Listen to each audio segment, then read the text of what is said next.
नमस्कार विद्यार्थी मित्रांनो, ज्ञान अर्णव अकॅडमीमध्ये तुमचं स्वागत आहे। तर मागच्या लेक्चरमध्ये आपण 1905चं बनारसचं अधिवेशन शिकलो होतो, ठीक आहे। तर या लेक्चरमध्ये आपण 1907चं सुरतचं अधिवेशन शिकणार आहोत, ठीक आहे। तर भारतीय स्वातंत्र्य चळवळीमध्ये सुरतचं अधिवेशन हे फार महत्त्वाचं ठरतं।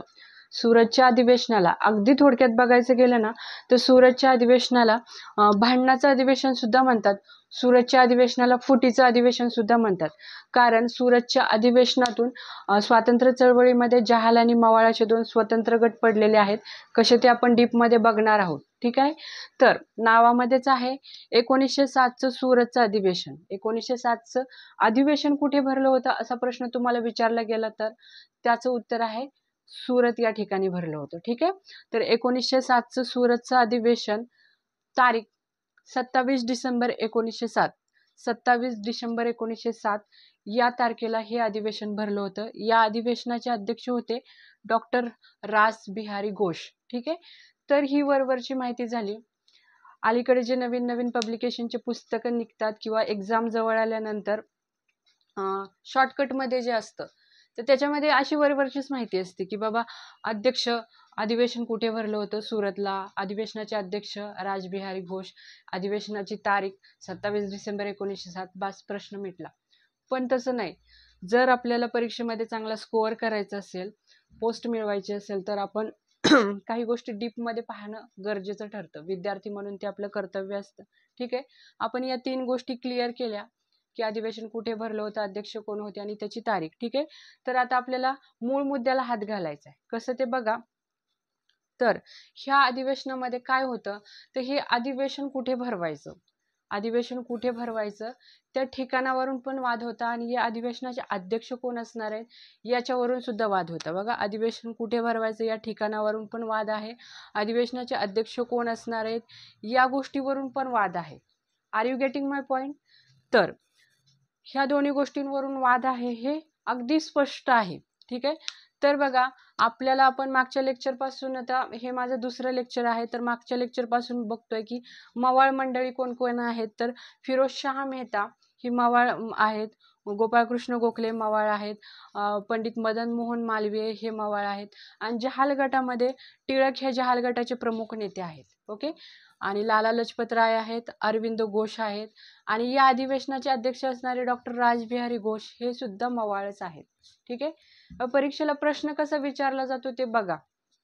मागच्या लेक्चरमध्ये पण मी हा मुद्दा बोललेले आहे की आपल्याला असं वाटतं की आता एक्झाम टफ झाली आहे, परीक्षा टफ झाली आहे, पण तसं नाहीये, कारण जर आपण डीपमध्ये अभ्यास केला ना तर काही गोष्टी खरंच सोप्या होतात।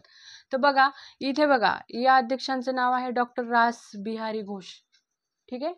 आणि इथे बघा अरविंद घोष। ॲक्च्युअलमध्ये बघायला गेलं ना तर अरविंद घोष हे जहाल नेते आहेत आणि डॉक्टर रासबिहारी घोष हे मवाळ नेते आहेत।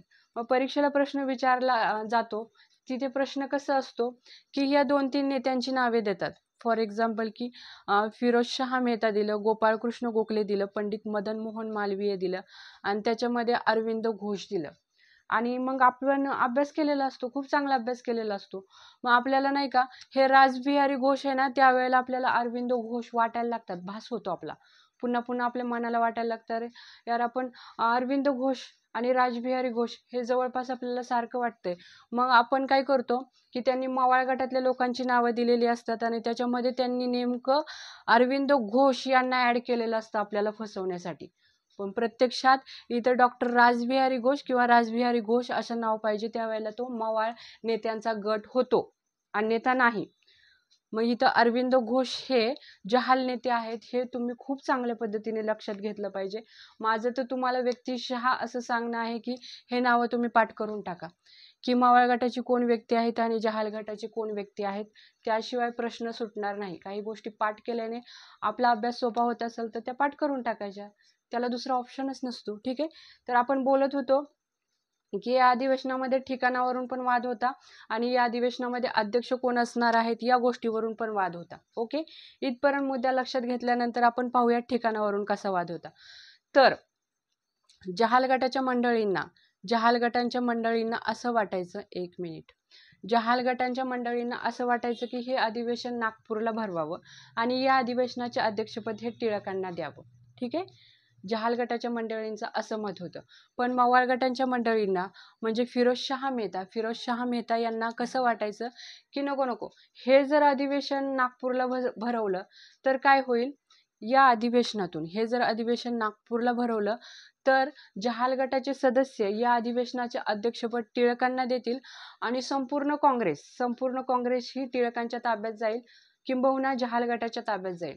इथे हा मुद्दा लक्षात घेतला पाहिजे की सुरतच्या या अधिवेशनामध्ये दोन्ही गटांचा असा छुपा प्रयत्न होता. कसा ते बघा, की दोन्ही गटांना म्हणजे मवाळांना पण असं वाटायचं की ॲट एनी कॉस्ट आम्ही कुठल्याही परिस्थितीमध्ये जहाल गटाबरोबर तडजोड करणार नाही आणि ही राष्ट्रसभा किंवा ही काँग्रेस आम्ही जहालांच्या ताब्यात जाऊ देणार नाही.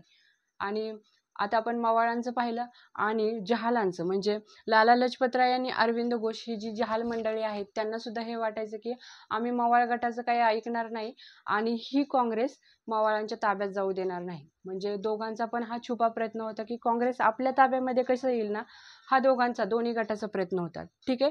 तर परीक्षेला असा प्रश्न विचारला जातो की मवाळ गटाला हे अधिवेशन कुठं भरवावं असं वाटत होतं आणि कुठे भरू नये असं वाटत होतं. ठीक आहे.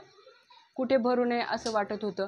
तर बघा, हे अधिवेशन जहाल गटाला असं वाटायचं की हे अधिवेशन नागपूरला भरवावं, कारण नागपूर हा टिळकांचा बालेकिल्ला होता. पण तुम्हाला माहिती आहे की 1885 साली राष्ट्रसभेची म्हणजे काँग्रेसची स्थापना झाली. 1885 पासून 1905 पर्यंत सलग राष्ट्रसभेवर मवाळांचा खूप दबदबा आहे, वर्चस्व आहे. तिथे जहालांचं काही काम पण नाही. ठीक आहे. तर बघा की म्हणजे काँग्रेसवर बहुमत हे कोणाचं होतं, तर मवाळांचं होतं. साहजिकच ठरलं तसंच झालं. फिरोज शाह मेहता यांचं मत होतं की हे अधिवेशन सुरतला भरवायचं आणि जसं फिरोज शाह मेहता यांचं मत होतं तसं फायनली हे अधिवेशन सुरतला भरवायचं असं ठरलं आणि 27 डिसेंबर 1907 या तारखेला हे अधिवेशन सुरतला भरवलं. इथपर्यंत कोणाला काही अडचण असायचं कारण नाही. ठीक आहे. तर बघा, हे अधिवेशन सुरतला भरलंय. मग तर हे अधिवेशन सुरतला भरल्यानंतर पुढे काय होतं, त्यावेळेला असे सभागृह वगैरे नसायचे, त्यावेळेला मंडप असायचे. तर त्या मंडपामध्ये दोन्ही गटांची म्हणजे जहाल आणि मवाळ गटाची मंडळी जमलेली होती. 27 डिसेंबर 1907चा तो दिवस होता आणि त्या दिवशी मंडपामध्ये दोन्ही गटांची मंडळी जमलेली होती. अधिवेशनाला सुरुवात झाली. या अधिवेशनाचे स्वागत अध्यक्ष आहेत पंडित मदन मोहन मालवीय. ठीक आहे. पंडित मदन मोहन मालवीय ह्या अधिवेशनाचे स्वागत अध्यक्ष आहेत. पंडित मदन मोहन मालवीय काय करतात माहितीये, या अधिवेशनाची सुरुवात झाल्यानंतर मदन मोहन मालवीय अशी घोषणा करतात की या अधिवेशनाचे अध्यक्ष हे डॉक्टर रासबिहारी घोष असणार आहेत. ठीक आहे. तर ते म्हणतात की त्यांचं असं भाषण सुरू असतं आणि त्या भाषणामध्ये ते क्लिअर असं बोलतात की या अधिवेशनाचे अध्यक्ष हे डॉक्टर रासबिहारी घोष असणार आहेत. जहाल गट या गोष्टीला विरोध करतो. जहाल गट इथे बोलतात, टिळक बोलतात, जहाल गटाचे सदस्य बोलतात नाही असं कसं, हे अधिवेशन तुमच्या मर्जीनुसार आम्ही म्हणत होतो नागपूरला भरवायचं, तुम्ही बोलले नाही, तुम्ही बोलले सुरतला भरवायचं, आम्ही तुमच्या मर्जीनुसार हे अधिवेशन सुरतला भरू दिले, इट्स ओके. पण आता या अधिवेशनाचा अध्यक्ष कोण असणार हे आम्हाला पण ठरवू द्या, आम्ही पण ठरवणार आहे.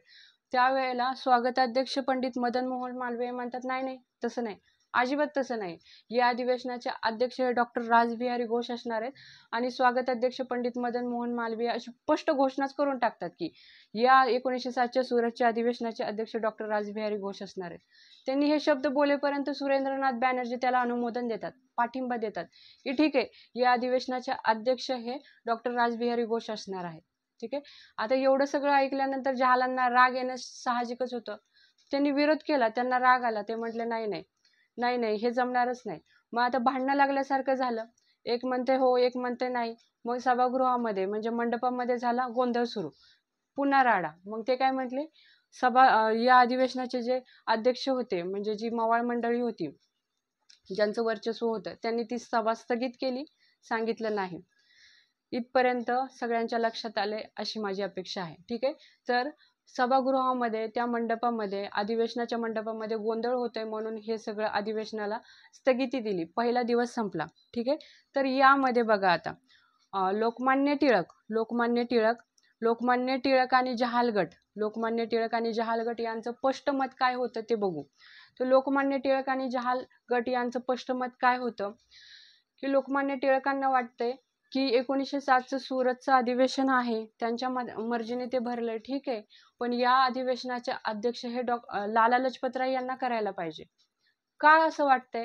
म्हणजे तुम्हाला आम्हाला प्रश्न पडणं साहजिक आहे की लाला लजपतराय यांना या अधिवेशनाचं अध्यक्षपद का मिळालं पाहिजे असं लोकमान्य टिळकांना वाटत असेल. तर या प्रश्नाचं अगदी स्पष्ट शब्दामध्ये असं उत्तर आहे की की लाला लजपतराय हे त्यावेळेला नुकतेच तुरुंगातून बाहेर आले होते आणि लोकमान्य टिळकांना वाटत होतं की जर जर लाला लजपतराय यांना या अधिवेशनाचं अध्यक्षपद आपण दिलं तर त्यांचा एक प्रकारे सन्मान होईल आणि देशामध्ये त्यांचा गौरव होईल, असं लोकमान्य टिळकांचं स्पष्ट आणि प्रामाणिक मत होतं. हे झालं एक मत की लाला लजपतराय यांना अध्यक्ष करा असं लोकमान्य टिळक म्हणतात. दुसरं मत काय होतं की 1906ला कोलकात्याला अधिवेशन भरलं होतं, तर या अधिवेशनामध्ये जी चतुसूत्री काढली होती त्यांनी, तर त्या चतुसूत्रीला मान्यता द्या असं टिळक गटाची स्पष्ट 2 मते होती. मी तुम्हाला मागच्या लेक्चरमध्ये पण सांगितलेलं आहे की काही गोष्टी असतात त्या आपल्या खूप खूप चांगल्या पद्धतीने डोक्यात लक्षात ठेवणं हे आपलं कर्तव्य असतं. की यामध्ये टिळक गटाची काय मागणी होती किंवा जहाल गटाची काय मागणी होती की कोलकाता अधिवेशनामध्ये जी चतुसूत्री दिलेली तिला अधिकृत मान्यता द्या, दुसरं म्हणजे लाला लजपतराय यांना अध्यक्ष करा. तर तो मवाळ गट बहुमतात आहे हे लक्षात घ्या आणि जिथे बहुमत असतं तिथे त्यांचंच चालतं. तर मवाळ गटाचे फिरोजशाह मेहता काय म्हणतात की नाही हे चालणार नाही, हे चालणार नाही. संपूर्ण मवाळ गट या गोष्टीला धरून बसलेला आहे की नाही, अध्यक्ष हे आमच्या मर्जीप्रमाणे निवडले जाणार आणि त्याच्यामुळे डॉक्टर रासबिहारी घोष यांची या अधिवेशनाचा अध्यक्ष म्हणून नियुक्ती झाली. ठीक आहे, आता बघा इथपर्यंत आलो आपण. अधिवेशनाचा पहिला दिवस झाला होता, पहिल्या दिवशी सभा स्थगित केली होती, अधिवेशनाचा दुसरा दिवस उगवला. अधिवेशनाचा दुसरा दिवस उगवल्यानंतर सगळेजण मंडपामध्ये, अधिवेशनाच्या मंडपामध्ये, सभागृहामध्ये एकत्रित आले. दुसऱ्या दिवशी नेमकं काय होतं? दुसऱ्या दिवशी पुन्हा स्वागत अध्यक्ष पंडित मदन मोहन मालवीय यांनी मागच्या दिवशीच म्हणजे पहिल्या दिवशीच असं केलेलं आहे की या अधिवेशनाचे अध्यक्ष डॉक्टर रासबिहारी घोष असणार आहे असं जाहीर केले, असं डिक्लेअर केले आणि सुरेंद्रनाथ बॅनर्जी यांनी त्याला अनुमोदन पण दिलेलं आहे. पण टिळक काय म्हणतात? टिळक पुढे जातात आणि ते काय म्हणतात की तुम्ही जरा थांबा, मला प्रतिनिधींसमोर व्यासपीठावरून बोलण्याची एकदा परवानगी द्या. तर स्वागत अध्यक्ष पंडित मदन मोहन मालवीय म्हणतात अध्यक्ष निवडीची घोषणा केव्हा झाली आणि ते मंजूर पण झाले, तो ठराव पण मंजूर झालाय, आता टिळक तुम्ही काय बोलायची गरज नाही. टिळक काय म्हणतात, नाही व्यासपीठावर मला एकदा जाऊ द्या आणि प्रतिनिधींपुढे माझं एकदा काय स्पष्ट मत आहे ते मला बोलू द्या, मला एकदा व्यासपीठावरून भाषण करून द्या. पण मवाळ गट काय म्हणतोय की नाही अध्यक्ष निवडीची घोषणा झालेली आहे, तो ठराव मंजूर पण झालेला आहे, आता तुम्ही तिथे जायचं आणि बोलायचं काही कारणच उरलेलं नाहीये, तुम्ही थांबा. ठीक आहे, म्हणजे टिळकांना तिथं बोलू सुद्धा दिलं जात नाही. मग अशा परिस्थितीमध्ये जहाल गटाचे कार्यकर्ते शांत कसे बसणार? ज्या वेळेला टिळकांना थांबवलं जाते, जहाल ते जहाल आहे माहिती आहे आपल्याला, त्यांच्या नावातच जहाल आहे, आक्रमकपणा आहे. मग ज्या वेळेला टिळकांना तिथं थांबवलं जाते त्यावेळेला जहाल गटाचे कार्यकर्ते चिडतात आणि त्या मंडपामध्ये, अधिवेशनाच्या सभागृहामध्ये खुर्च्या फेकून मारतात, अंडी फेकून मारतात, चपला फेकून मारतात. फायनली काय होतं, आता अशा परिस्थितीमध्ये हे अधिवेशन चालू कसं ठेवायचं? या अधिवेशनाचे अध्यक्ष ते तहकूब करतात, स्थगित करतात, म्हणतात की हे अधिवेशन इथं थांबलं. ठीक आहे, असं सुरतच्या अधिवेशनामध्ये एक प्रकारे राडा होऊन बसतोय. तुम्हाला इथपर्यंत सगळ्या गोष्टी लक्षात आल्या असतील असं गृहीत धरून आपण पुढे जाऊया. तर पुन्हा दुसरा दिवस संपल्यानंतर पुन्हा टिळक येतात.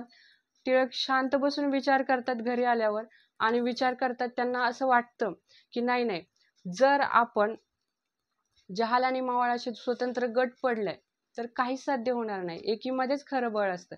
एवढा अपमान होऊन सुद्धा दुसऱ्या दिवशी टिळक पुन्हा ह्या गोष्टीचा निकराने प्रयत्न करतात की जहाल आणि मवाळ यांचं एकीकरण कसं झालं पाहिजे, जहाल आणि मवाळ यांच्यामध्ये समेट कशी झाली पाहिजे, याच्यासाठी टिळक शेवटपर्यंत प्रयत्न करतात, पण त्याच्यामध्ये त्यांना अपयश येतं बघा.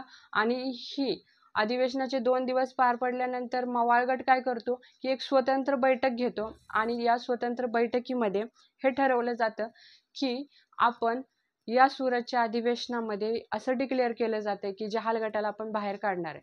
म्हणजे मवाळ गटाने जहाल गटाची एक प्रकारे हकलपट्टी केलेली आहे. इथपर्यंत मुद्दा लक्षात आला. ठीक आहे. तर मला वाटतं 1907च्या सुरतच्या अधिवेशनामध्ये नेमकं काय काय घडलं हे आपल्याला कळलेलं आहे. आता आपल्याला परीक्षेच्या दृष्टिकोनातून थोडा विचार करायचा आहे. आपण थोडीशी रिव्हिजन घेऊया वाटलंच तर बघा, 1907चं सुरतचं अधिवेशन कुठे भरलं होतं असा प्रश्न विचारला गेला. त्या प्रश्नाचं क्लिअर उत्तर असणार आहे की सुरतला भरलेलं आहे. ठीक आहे. अधिवेशनाचे अध्यक्ष कोण आहेत? डॉक्टर रासबिहारी घोष आहेत. अधिवेशनाचे अध्यक्ष डॉक्टर रासबिहारी घोष आहेत. नागपूर या ठिकाणी हे अधिवेशन भरणार होतं, पण ते भरू दिलं नाही. हे पण परीक्षेच्या दृष्टिकोनातून खूप महत्त्वाचं आहे बरं का, की नागपूरला हे अधिवेशन भरणार होतं. म्हणजे कुठल्या ठिकाणी हे अधिवेशन भरणार होतं. कधी कधी फसवण्यासाठी उदयपूर पण देऊ शकतात, काही पण देऊ शकतात ते.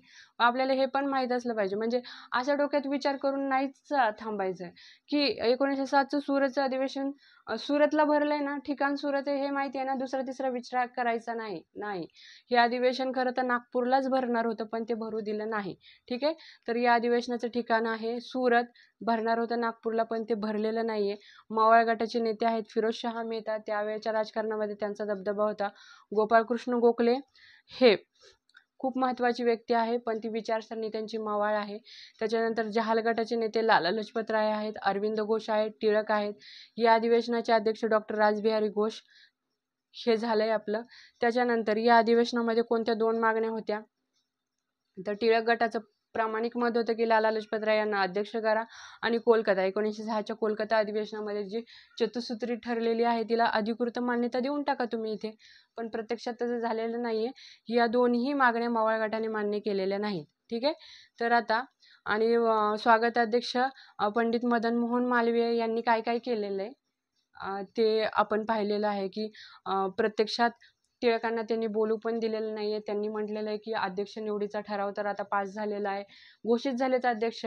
टिळक तुम्ही बोलू पण नका, व्यासपीठावर जाऊन भाषण करण्याची पण गरज नाहीये.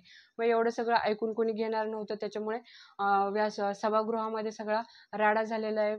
अंडी, खुर्च्या, चपला फेकून मारलेल्या आहेत आणि ते अधिवेशन तिथं थांबलेलं आहे. ठीक आहे. तर आपण अजून परीक्षेच्या दृष्टिकोनातून याच्याशी रिलेटेड काय काय महत्त्वाच्या गोष्टी आहेत ते बघूया. मॅपमध्ये मी तुम्हाला मागच्या लेक्चरमध्ये पण सांगितलेलं आहे की काही गोष्टी अशा असतात की त्या मॅपमध्ये भरायला शिका. कारण आपण स्पर्धा परीक्षेचा अभ्यास करतोय. आपल्याला एकाच विषयावर PhD करायची किंवा एकाच विषयामधले सगळे प्रश्न विचारले जातात असं नसते. ठीक आहे. तर हे सुरत हे ठिकाण बघा तुम्ही मॅपमध्ये. आज मी मागच्या लेक्चरमध्ये मी तुम्हाला बोलली होती की मी तुटका मुटका मॅप काढलाय. आज जरा बऱ्यापैकी काढलाय बघा, तुम्हाला दिसेल. तर सुरत हे ठिकाण, त्याच्यानंतर नागपूर हे ठिकाण तुम्हाला मॅपमध्ये दिसतंय. त्यावरून बऱ्याचशा गोष्टी क्लिअर होत असतात. तर सुरत हे ठिकाण तापी नदीच्या काठावर वसलेलं आहे. तापी नदीची लांबी आहे 724 kilometre. Are you getting my point? खरंच महत्त्वाच्या गोष्टी आहेत या. आणि इथे जिओग्राफीमध्ये जाऊन आपल्याला वेगळा अभ्यास करावा लागत असेल तर ते हिस्ट्रीमध्येच होतंय, इथे याच्याशी जोडून होतंय. तर मग याच्यापेक्षा चांगलं काय आहे असं मला वाटतं. बाकी प्रत्येकाचं वेगवेगळं मत असतं. ठीक आहे. तर तापी नदीवर सुरत हे शहर वसलेलं आहे. सुरत हे आत्ताच्या गुजरातमध्ये येतं. त्यावेळेला मुंबई हा इलाका होता आणि त्या इलाक्यामध्ये सुरत होतं, आणि सुरत हा फिरोजशहा मेहता यांचा बालेकिल्ला होता. मागच्या लेक्चरमध्ये मी तुम्हाला बोललेले आहे की मेहता बोले आणि मुंबई चाले अशी परिस्थिती त्यावेळेला होती. साहजिकच सुरत हा मेहतांचा बालेकिल्ला होता म्हणून तर हे अधिवेशन सुरतला भरलेलं आहे. तर सुरत हे तापी नदीच्या किनाऱ्यावर बसलेलं आहे. तापी नदीची लांबी आहे 724 किलोमीटर. त्याच्यानंतर गुजरातमधली आणि MP मधली दुसरी नदी पण फार महत्त्वाची आहे बरं का, नर्मदा नदी. तर नर्मदा नदीची लांबी आहे 13-12. तुम्हाला लक्षात येत असेल की मागच्या लेक्चरमध्ये मी तुम्हाला गंगा नदीची लांबी सांगितली होती, आणि असेच खूप छान आहे ते बरं. ते तुम्ही कमेंट बॉक्समध्ये करा की गंगा नदीची लांबी किती आहे. ठीक आहे. तर हे 13-12, नर्मदा नदीची लांबी 13-12, उलटे 12-13 म्हणण्यापेक्षा 13-12 ही म्हणजे 1312 किलोमीटर ही नर्मदा नदीची लांबी आहे. ओके. नर्मदा नदी ही MP मधली, मध्य प्रदेशामधल्या अमरकंटक येथे उगम पावते, आणि नर्मदा नदी ही MP म्हणजे मध्य प्रदेश आणि गुजरात यांची जीवनरेखा सुद्धा मानली जाते. ठीक आहे. तर आजच्या पुरतं इतकंच. पुढच्या लेक्चरमध्ये आपण सुरतच्या फुटीनंतर जहाल आणि मवाळ गटाची कशी वाटचाल घडली होती ते आपण अगदी डिटेलमध्ये बघणार आहोत. आणि तुम्ही बोलाल की आता मॅडम यांनी मागच्या लेक्चरमध्ये आम्हाला 1905चं सुरतचं 1905चं बनारसचं अधिवेशन शिकवलं. आता 1907चं सुरतचं अधिवेशन शिकवतात ते. तर 1907चं हे सुरतचं अधिवेशन झालं. मग मध्ये जे 1906चं अधिवेशन कोलकाता अधिवेशन राहिलं त्याचं काय? तर त्याच्या कंटेंट जरा थोड्याशा लहान आहेत. ते एक 5-10 मिनिटाचा 5 ते 7 मिनिटाचा व्हिडिओ होईल त्याच्यावर. ते तुम्हाला नेक्स्ट याच्यामध्ये मी ते मिळून जाईल. 1906चं अधिवेशन पण होईल. पण याच्यापुढे आपण जे पाहणार आहोत की 1907च्या जहाल आणि मवाळ गट स्वतंत्र झालं. सुरत फुटीनंतर जहाल आणि मवाळ यांची वाटचाल कशी आहे आणि जहाल आणि मवाळ हे वेगळे झाल्यानंतर इंग्रजांनी त्याचा म्हणजे आनंद कसा व्यक्त केलेला आहे हे आपण पुढच्या लेक्चरमध्ये पाहणार आहोत. आजच्या पुरतं इतकंच. आपण थांबू.